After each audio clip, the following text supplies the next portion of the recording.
Assalamualaikum warahmatullahi wabarakatuh. Saya Yusrina, program studi Hukum Ekonomi Syariah semester 7A. Di sini saya akan menjelaskan tentang penegakan hukum etika profesi. Makna dan urgensi penegakan hukum etika profesi. Etika profesi hukum merupakan bagian yang integral dalam mengatur perilaku penegak hukum sebagai wujud penegakan hukum yang baik sekaligus berkeadilan. Penegakan hukum menuntut sikap integritas moral. Sikap ini menjadi modal bagi penyelenggara profesi hukum dalam menjalankan tugas profesinya. Pelaksanaan hukum dalam kehidupan masyarakat sehari-hari mempunyai arti yang sangat penting, karena apa yang menjadi tujuan hukum justru terletak pada pelaksanaan hukum itu. Selanjutnya, pengawasan dan partisipasi publik atas pelaksanaan profesi hukum. Komisi Yudisial melakukan pemantauan dan pengawasan terhadap perilaku hakim. Komisi Yudisial menegaskan pentingnya peranan elemen-elemen masyarakat, dan untuk itu mereka dipandang-pandang perlu untuk memiliki komitmen, informasi, pengetahuan, dan program aksi bersama untuk menciptakan peradilan yang bersih.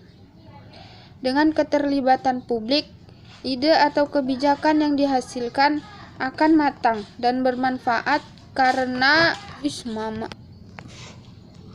dengan keterlibatan publik, ide atau kebijakan yang dihasilkan akan matang dan bermanfaat karena merupakan hasil dari suatu proses yang dialektika.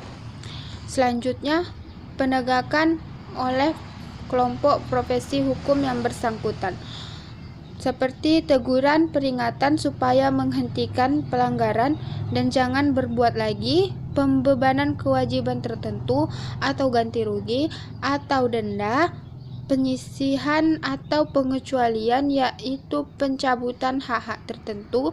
Dalam pelaksanaannya wajib menaati norma-norma yang ditetapkan. Selanjutnya, peradilan etik dengan dinamakan sebagai peradilan etik, maka itu berarti segala prinsip-prinsip yang berlaku di dunia peradilan hukum harus diterapkan juga di bidang etika. Misalnya prinsip audi ad alteram partem, bahwa semua pihak harus didengar atau diberi kesempatan untuk didengar. Selanjutnya, yang terakhir, implementasi sanksi pelanggaran etika profesi, seperti dipindahkan tugas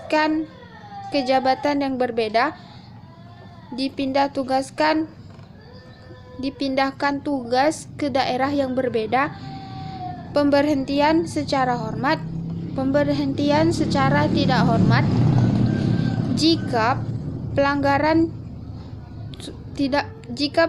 kode etik yang dilanggar masih dalam pelanggaran moral atau sanksi, maka sanksi yang diberikan adalah sanksi moral berupa celaan atau pengucilan. Jika kode etik yang dilanggar sudah melewati moral, sosial, dan norma, maka sanksi yang diberikan adalah sanksi hukum. Yang lebih parah adalah sanksi hukum penjara dan pemberhentian secara tidak hormat. Sekian yang dapat saya sampaikan. Assalamualaikum warahmatullahi wabarakatuh.